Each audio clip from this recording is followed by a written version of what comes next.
bahagia di samping keluarga tercinta. Baiklah, saya Puan Rosmah binti Lamat merupakan salah seorang calon selaku Ketua Pemimpin Kesatuan Ibu Bapa di Kampung Desa Permai. Dan pada hari ini saya ingin menyatakan rasa bersyukur kerana dapat bertemu dengan tuan-tuan dan puan-puan yang saya hormati sekalian. Dan selaku salah seorang calon pada malam ini, saya tidak akan melepaskan peluang untuk membawa semua hadirin untuk sama-sama menyedari mengapa saya mencalonkan diri saya pada malam ini. Dan untuk terlebih dahulu, saya ingin membawa tuan-tuan dan puan-puan mengenali sedikit latar belakang saya. Saya adalah seorang suri rumah berusia 55 tahun, 3 tahun dari hendak berpencen, bertugas sebagai seorang guru di Bandar Sri Pandan Indah, dan kemudian saya mempunyai 2 orang anak yang telah pun bekerja. Pertama, anak sulung saya bekerja sebagai seorang pegawai polis, dan kedua, anak saya telah pun berjaya menjadi seorang doktor. Wow. Saya merasakan bahawa kejayaan anak-anak saya ini bukan sesuatu yang perlu diagung-agungkan, tetapi sebenarnya saya ingin berkongsi dengan para ibu bapa, tuan-tuan dan puan-puan sekalian untuk sama-sama kita bersatu padu, kita melangkah seiring, kita menggenggam segenggam, kita langkah bersama-sama bagaimana kita hendak memajukan desa kampung desa ini. Dan saya merasakan bahawa terdapat beberapa misi-misi yang hendak saya jalankan sekiranya tuan-tuan dan puan-puan memilih saya. Dan pertama, saya akan mengumpulkan apakah misi saya pertama dalam bidang pendidikan. Kita lihat sekarang ni di desa ini, pendidikan pada masa ini agak merosot berbanding dengan kawasan-kawasan kampung di sekitar kita. Dan saya merasakan sebagai seorang pendidik yang telah bekerja berkhidmat selama 38 tahun, saya merasakan bahawa kita perlu mempunyai semangat juang untuk sama-sama membangunkan anak-anak desa. Kita tidak mahu melihat anak-anak yang tidak tahu membaca walaupun berada di desa. Kita tidak mahu melihat anak-anak yang tidak ada pekerjaan. Dan lantaran itulah saya ingin mencadangkan sekiranya saya telah dipilih sebagai calon untuk memimpin kaum ibu bapa, maka saya akan mencadangkan beberapa garis panduan untuk kita jalankan bersama-sama demi kemajuan anak-anak kita. Contoh yang pertama, saya akan mengadakan kelas malam, iaitu dalam bidang fardu ain contohnya, dan ilmu Al-Quran. Kita boleh mengadakan di surau-surau, kita boleh menghidupkan surau-surau yang telah sekian lama kita lihat tidak ada kewujudan yang begitu membara di surau itu.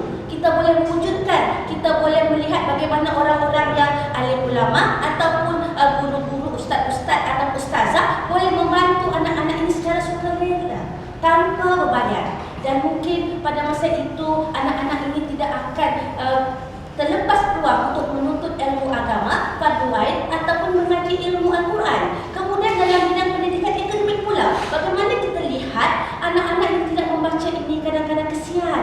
Kita melihat bagaimana mereka hendak membaca tetapi tidak mampu untuk belajar ke sekolah. Jadi di sinilah peranan kita untuk bekerjasama membuat satu pakatan untuk membantu mereka. Bagaimana caranya? Kalau kita melihat di sini, kita boleh mengadakan satu tabung ataupun sumbangan kepada mereka yang tidak mampu. Kita boleh wujudkan satu kesatuan yang hidup. Bagaimana kita boleh mewujudkan satu institusi ataupun satu tidak kira pondok kecil, ataupun kalau jika ada rezeki sumbangan daripada mana-mana kita perlukan, kita boleh wujudkan satu institusi untuk mendidik anak-anak yang kecil-kecilan ini. Daripada tidak tahu membaca kepada tahu membaca, daripada tidak berilmu kepada berilmu, seterusnya menjadi anak-anak yang cemerlang. Anak-anak saya cemerlang bukan bermakna saya ingin menambah dada, tetapi saya juga ingin melihat anak tuan-tuan dan puan-puan juga berjaya seperti apa yang saya rasa sekarang. Dan saya juga meneru anak-anak saya untuk sama-sama membangunkan anak-anak di kampung ini. Itulah harapan saya. Jika tuan-tuan dan puan-puan menyokong saya, maka saya harap tuan-puan lebih yakin dan berada seiring dengan saya untuk sama-sama mengatur strategi untuk membangunkan pendidikan anak-anak di sekolah. Kemudian aspek yang seterusnya, saya ingin melihat bagaimana pada masa ini gejala-gejala sosial semakin berlaku di kampung ini. Kita lihat baru-baru ini kita mendengar bahawa bagaimana pencuri telah masuk ke beberapa buah rumah. Bagaimana kita merasa sedih. Rumah yang tidaklah seberapa mewah tetapi masih lagi dicuri. Di sini kita melihat bahawa kesedaran dan dipercayai bahawa kesedaran golongan remaja yang ada berapa orang ditangkap ini sebenarnya tidak ada satu suntikan semangat untuk menjadi seorang warga yang begitu unggul sebagai pembangun negara, sebagai satu bangsa yang terjati unggul dalam diri mereka. Bayangkanlah jika anak-anak tuan-tuan dan puan-puan terdiri daripada golongan remaja yang tidak dapat memberikan sumbangan kepada pembangunan kampung ini, belum lagi kepada negara. Tetapi jika kita memberikan satu wadah kepada mereka, kita berikan satu suntikan semangat, kita berikan satu ruang kepada mereka, contohnya kita libatkan mereka dalam satu aktiviti sosial yang dapat membangun minda mereka, membangun sosial mereka. Kita boleh libatkan dengan pembangunan sukan contohnya. Kita boleh wujudkan bagaimana kesukan di kampung ini yang telah sekian lama terkubur, kita hidupkan semula. Kita hidupkan dengan pertandingan bola jaring dan sebagainya, ataupun kita boleh hidupkan dengan pertandingan permainan dalaman seperti permainan apa-apa saja, batu seremban ke apa dan sebagainya, kita boleh wujudkan. Kita jangan terlalu melihat bahawa anak-anak remaja kita ini terlalu tidak punya pendidikan, lantaran itu tidak mampu maju membangunkan desa kampung ini. Kita sepatutnya membantu mereka, kita salurkan mereka ke arah yang lebih sesuai. Dan saya ingin melihat contohnya pada malam-malam minggu kita boleh wujudkan satu wadah atau satu tempat untuk kita berkumpul, dijadikan satu medan santai. Contohnya yang kita lihat kalau di bandar-bandar kita boleh wujudkan medan santai khas untuk kaum keluarga ataupun bersama kaum-kaum remaja yang belajar di institusi pengajian tinggi. Begitu juga di kawasan desa ini, kita boleh wujudkan satu kawasan. Contohnya kita boleh buat di satu kawasan tempat tertentu, ruang-ruang sama ada di tapak-tapak kawasan kampung yang agak luas dan sesuai untuk kita bina. Di situ kita boleh wujudkan pertandingan karaoke untuk mereka remaja yang seronok untuk berhibur. Di situ kita boleh wujudkan untuk pertandingan lain-lain lagi. Contohnya kita boleh buat pertandingan apa-apa sumbangan hasil mereka, menghasil cipta lagu contohnya sekiranya mereka suka berhibur, pertandingan menulis sekiranya mereka minat menulis dan sebagainya.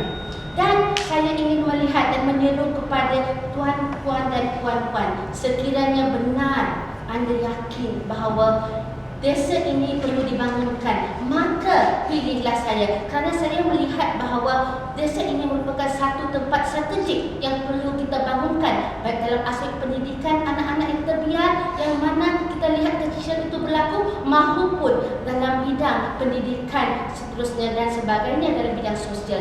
Jangan nanti kita menyesal. Biarlah yang kecil-kecil itu kita tangan-tangankan, dan yang besar-besar itu kita usap-usapkan supaya wujud satu kauman. Sesungguhnya bersatulah kita menuju kejayaan. Habis masa ke? Ya. Terima kasih.